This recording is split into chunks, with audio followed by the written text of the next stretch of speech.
butterfly knife. Here we go.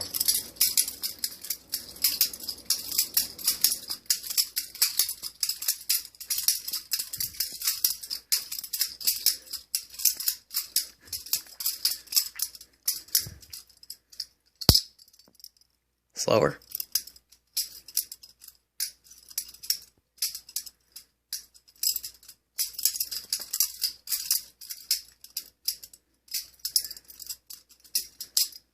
Okay, this is how you flip the butterfly knife. Okay, you take your butterfly knife.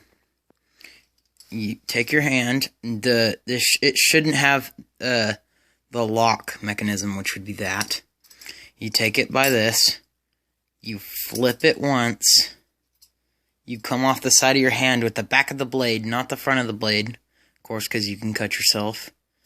Come back up. Oh, let me redo that, sorry. Okay. Like this again. Just like that. Come off. Come off the back like this. It's mostly in the wrist, with the back of your hand. And flip back up. See? Let me do that one more time. Back of the hand. Flip back up. Okay. Now here's to close it.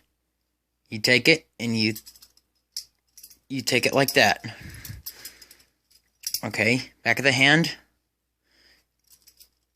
Take it. See how I did that? Look. Take it. Flip it. Flip it on the back of your hand again. Come back up like this. And it's closed. Open. Just like that. Closed. Thank you for watching. Like, comment, and subscribe. Thank you. Have a nice day.